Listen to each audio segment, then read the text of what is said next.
gotta get out of this shit can before it collapses. Shit. There's something in here. It's in here! Help me!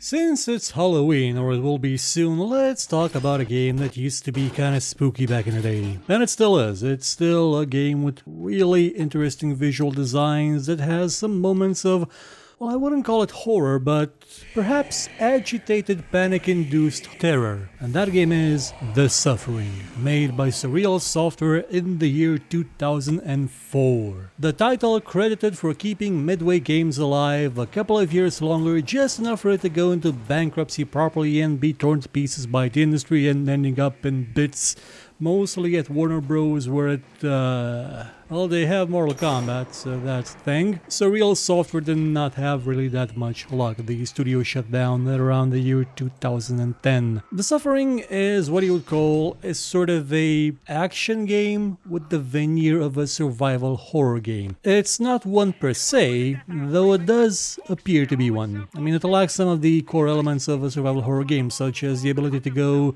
back and forth. Well, they don't all have this, but some of them do. They make you revisit places often and constantly, and you're not really tied that much to the survival aspect. You just pick up medicine like it's Max Payne and chuck it down and instantly you're healed. Also, there's a bit of a dissonance if you were to call this a survival horror game. You see, in this game you play as Torque, a man created with the idea that he should exude strength, to the point where they made him pretty much just look like a Neanderthal with some of the most awesome sideburns you've ever seen in a video game. The only thing you know about this guy is that he is quite strong and tough. He's a man's man. He's also in jail for killing his family, his wife, his 2 children, in very, very horrific ways. He also killed a bunch of people in his former prison, which is why he's now on death row, in a place that makes Silent Hill look at times a bit peaceful. Carnate Island. A place with a history that's really mired in tragedy, suffering, and just plain evil. A place so out of whack that the dead come back to life, creatures of darkness begin to roam, echoes of suffering emerge from the ground and begin to tear apart the living. But you play as Torque, who the developers made to look like a Neanderthal, to play up the fact that all you know about him really, apart from the fact that he may or may not have killed his wife and children, is that he is strong. So when everybody else is being killed by things that look like they're made out of bandages and blades, he picks up a shiv and starts going to town on them. Sure, you get revolvers later on, but it's something that's meant to highlight the fact that Torque, although he was vastly outnumbered by all these creatures, and they do pose a threat to him, he's not gonna take this lying down. Also, Torque has a problem, a mental one. He has blackouts during which he has sort of visions of bloodshed and carnage. He blacked out before his family died, so he's not sure if he actually killed them. And that blacking out is heightened within the game through his transformation into an absolute beast. He turns into a monster, one that can easily rip apart most of the opponents in the game. Now, you can play as this creature through the entire game because it would be too easy, though it would kind of be fun,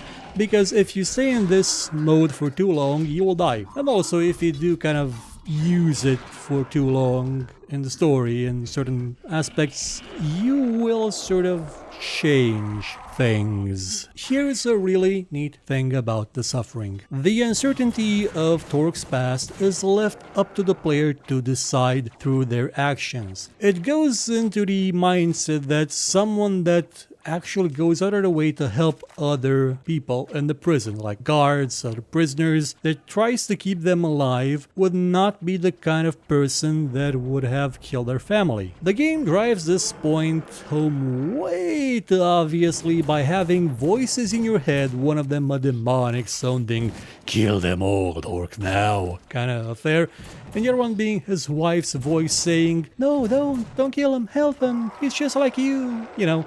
it would have probably been better if they had just kept the constant flashes of blood and grotesque images that he sees in his head, but leave the voices out, so it'd be a bit less obvious what's going on, so that when you did make those choices and realize your actually choices, you'd be amazed and go, oh yeah, you know, it makes sense that since I butchered that prison guy so willingly, even though all he wanted was to do was get a gun, and I already had enough bullets, but hey, could have used more. Yeah, it makes sense that I'm actually the guy that killed my family. I would do something like that. The game actually has 3 endings depending on what you chose to do in those moments, those pivotal moments where the voices start yammering at you to do something or not do something. None of them are actually related to the plot of the game itself. Like, the thing that happens with the prison going insane and monsters showing up, that's not going to be affected. What is affected is just Torque's history, his psyche. And if you do take the dark path, well, things do indeed go very dark. To the point where you become the beast itself, you become the monster.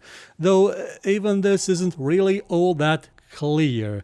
I mean, other people, when you turn into a monster, they don't acknowledge it at all. And your psychiatrist, which is a ghost, also sort of tells you that, well, at least gives hints, and at the end pretty much just spells it all out, that you have a mental condition that makes you think you are a monster, but you're actually just human, normal, everyday human. But when you do go into a fit of rage, you become just more violent and really good at killing things. But you're not actually transforming yourself into a monster. What ghost psychiatrist, you may ask? Well, that would be Dr. Killjoy. He is one of 3 ghosts that haunt the prison. It's a bit like Scrooge being visited by 3 spirits in A Christmas Carol, only these spirits are a representation of someone that has been electrocuted on the, electric chair, someone that died in a gas chamber, and the doctor himself, who performs experiments. Well, he was performing experiments in this place even before it was a prison. It was an insane asylum, because of course it was. Why wouldn't it be? And they all have their own unique ways of appearing to the player. The doctor just shows up via old film reels that you find in projectors that turn themselves on, and yet he can still manipulate the world around you. The guy that was electrocuted shows up through entangled power lines, and the guy that was gassed is, well, a gas. And they all sort of act like your conscience to a point. One of them wants you to go kill things, another one wants you to sort of realize that this island is just an evil place that drives people to evil,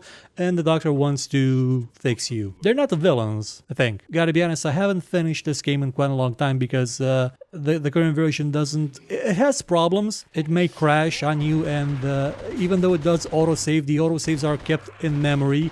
So if it does crash, you're stuck with the last time you saved, which is why the video footage on the background is not overly extensive in terms of how far it reaches into the game, which is kind of a shame because the game honestly still kind of really holds up. Yeah, playing it in 16:9 maybe not the best way on account of the aiming seems to be a bit wobbly, but in terms of gameplay, it is still quite enjoyable. That is simplistic, make no mistakes about it. It's not a game where you have to find plants to heal you, it's not a game where you have to manage your inventory, it's a game where you find guns and shoot things. Things that are absolutely superb. They are exquisitely designed. There's the creatures I mentioned are made out of bandages and blades.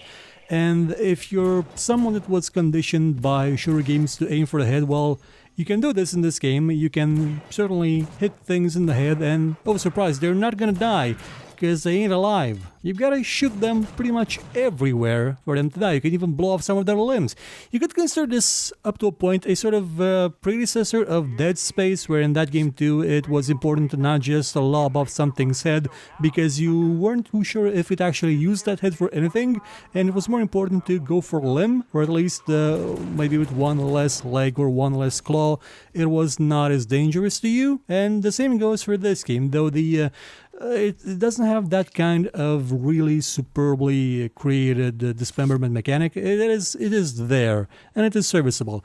And they have attacks that are honestly quite impressive, especially the ones with the blades. They leave trails of sparks whenever they charge at you. They can even spin through the air like the Wolverine doing the Tornado Claw attack from Marvel vs. Capcom. And you do have an array of weapons at your disposal to use against them, and also the environment itself with things like gas canisters scattered from place to a place that can blow up and kill pretty much anything in the area, including you. The environment as well is very finely crafted.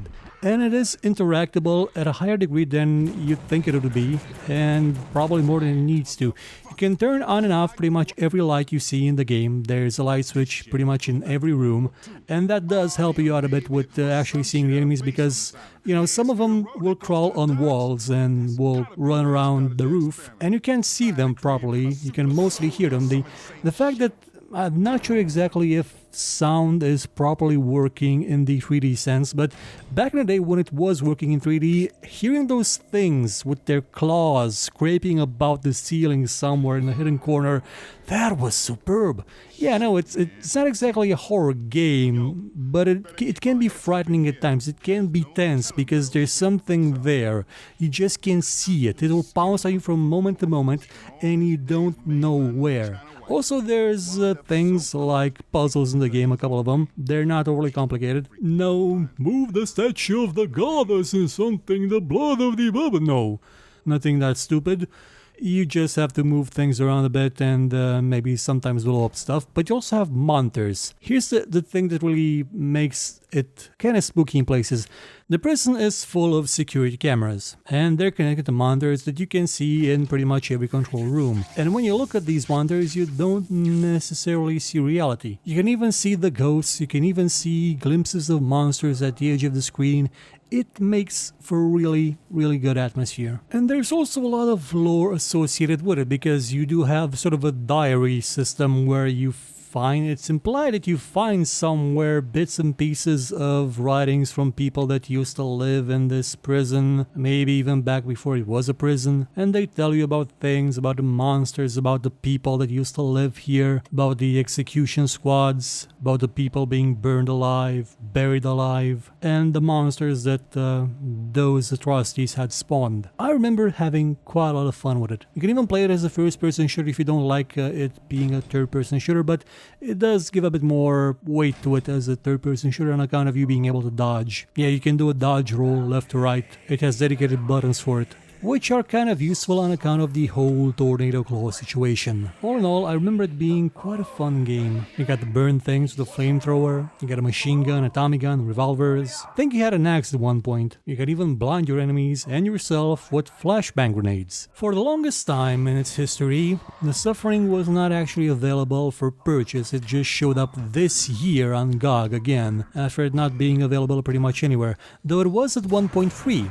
When Midway was going down in the dumps, they did give away this game to everybody that wanted it. And it also had a sequel, Suffering Ties That Bind, of which I have only played one demo, and I remember it being okay. You were still able to transform into the monster, but when you did so, your heavy attack, your big attack, would just sprout chains from the ground and kill everything, which was kind of nice, though I can't really remember enough of it to give you a proper idea of how good it was compared to the original. But that too is available on GOG again, so you can enjoy it as well. It's available right now for the price of around €9.50, or you can get both games for a bit under €19. Yes, I know, it's a spooky price for a game that's so old and kind of has issues, but if you want to play something spooky for Halloween, you may as well go with The Suffering. As I've stated, it's not precisely horror because you can pretty much kill all the things. You can even turn into something really horrifying that kills all the things even better, but it is really enjoyable. Goodbye.